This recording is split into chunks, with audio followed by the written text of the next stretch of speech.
L'ancien poste frontière Menton-Vintimille, l'un des 10 points de passage des Alpes-Maritimes où les contrôles sont renforcés. Des agents de la police et des frontières, appuyés par des gendarmes et des CRS, vérifient les véhicules en provenance d'Italie au compte-gouttes. Ils ont ouvert le coffre et demandé les papiers d'identité. Les passagers de cette voiture ont eu le droit, eux, à une vérification approfondie de leurs papiers d'identité. On a toujours un petit peu la pression, mais non, ça va. L'arrivée de l'Océan Viking dans le port de Toulon avec 230 migrants à bord a fait monter la tension entre la France et l'Italie. Le ministre de l'Intérieur a mobilisé plus de 500 agents pour renforcer les contrôles.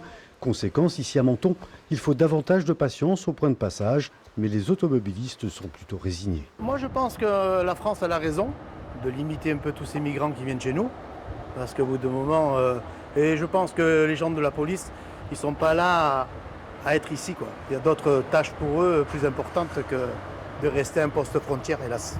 Les passeurs, eux aussi, sont visés par ces contrôles. 680 d'entre eux ont été arrêtés depuis le début de l'année. Et malgré les risques encourus, 50 prisons et 300 000 € d'amende, leur nombre est en augmentation constante. Les passeurs, ça peut être à la fois des guides sur les sentiers à pied, ça peut être des gens qui vont chercher en véhicule particulier, mais ça peut également être des intrusions dans les poids lourds. Autre point de contrôle renforcé, la gare de Menton, gare avant. Le TER en provenance d'Italie est stoppé durant une quinzaine de minutes. Carte d'identité, passeport, s'il vous plaît, messieurs.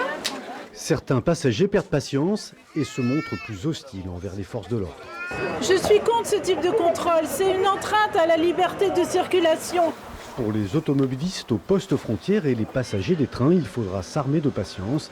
Les contrôles devraient se multiplier dans les prochains jours.